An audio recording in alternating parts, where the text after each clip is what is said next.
Donc ça c'est le belvédère. C'est le belvédère qui mène en fait juste derrière sur la grande cuve. Donc la grande cuve en fait on a la chance de la voir lors d'une éclaircie. Mais cette éclaircie n'a pas encore lieu. Disons qu'on voit ça. Et puis au bout de 10-15 secondes plus tard, on voit ça. Et donc on va avoir des images, une assez belle image qui va suivre, c'est qu'en fait on va avoir l'impression que l'intempérie, là, le nuage là qui est devant, s'avance vers nous, mais en passant au-dessus de nos têtes, nous permettant de voir toujours la vallée en dessous, la grande cuve, avec son cours d'eau. Et en fait c'est là qu'on va aller. Alors là comme ça on dirait que c'est une pente douce qui va dans la continuité jusqu'à la grande cuve. En fait pas du tout, c'est une pente assez abrupte. Et c'est quand on va descendre et qu'on va se retourner, qu'on va vraiment se rendre compte de la descente dont il s'agit.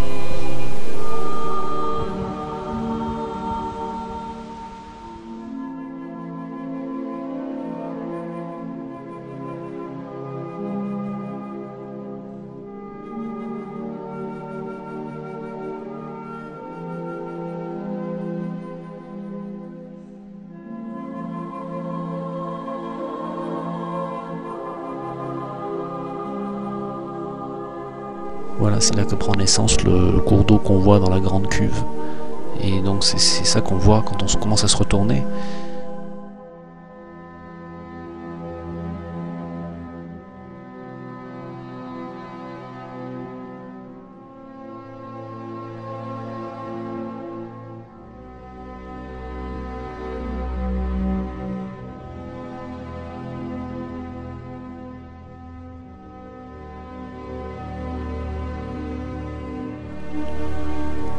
Petit coup d'œil par-dessus l'épaule.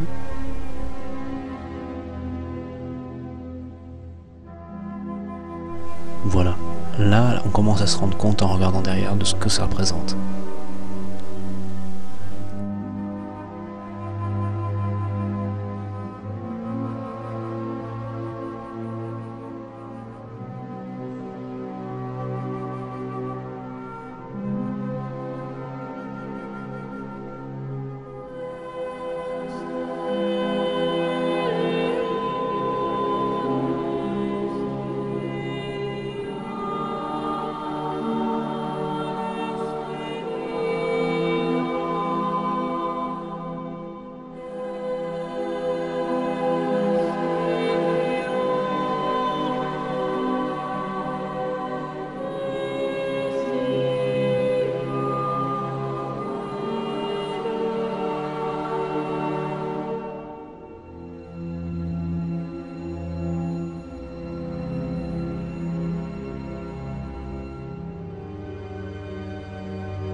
On arrive à des endroits un peu aménagés, comme celui-là.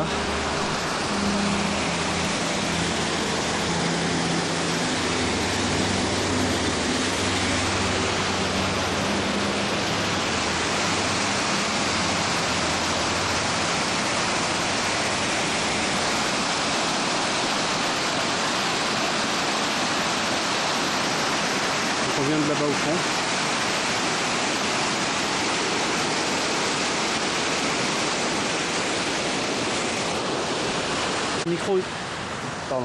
Le micro était pas du bon côté. Je redis juste, donc on revient sur un terrain un petit peu plus, on va dire, accessible à la marche. Après toutes ces séances de sautillement de roche en roche. Il y a toujours beaucoup de traces par terre. J'ai encore essayé de pas en faire pour le plaisir, sans me casser la figure.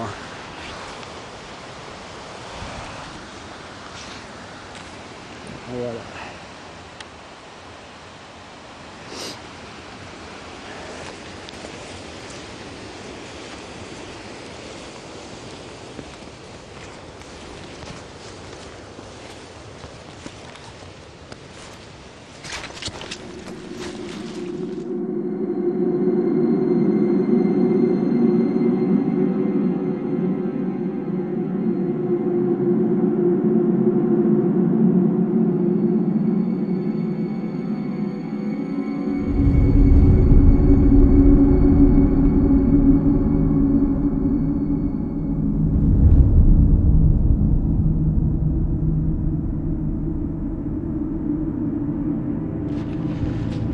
marche depuis un petit moment sur du rondin.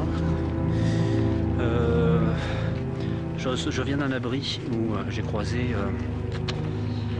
je crois, 6 ou 7 Canadiens de Toronto qui faisaient la grande traversée par l'ouest, enfin qui venaient de l'ouest, une traversée qui se fait en 10 jours. Alors eux, ils en étaient à leur 6e ou 7e et dernier jour, si je peux m'exprimer ainsi. Hop là. Et voilà, là je suis, donc j'ai dépassé cet abri, je suis plutôt donc sur vraiment la fin du parcours, je pense le dernier, on va dire le dernier quart. La partie la plus difficile est derrière, la plus belle aussi. Là c'est plutôt la partie peu quelconque, plutôt humide on va dire. Voilà, voilà.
En fait, un peu plus tard, j'ai été rejoint par ce groupe de Canadiens de Toronto qui sont d'origine iranienne et qui font beaucoup de randonnées. Donc ils m'ont donné quelques... un arc-en-ciel. Une empreinte de grand mammifère. Et donc ils m'ont donné quelques recommandations pour les randonnées en fait au Canada et puis dans d'autres endroits éventuellement. Il y en a un qui voulait faire la Suède, la Norvège. Et donc on a discuté un moment et puis finalement on est arrivé ensemble à peu près jusqu'au niveau de l'hôtel et ça s'est donc terminé comme ça. Groupe de gens très sympathiques, comme beaucoup de Canadiens d'ailleurs bien sûr.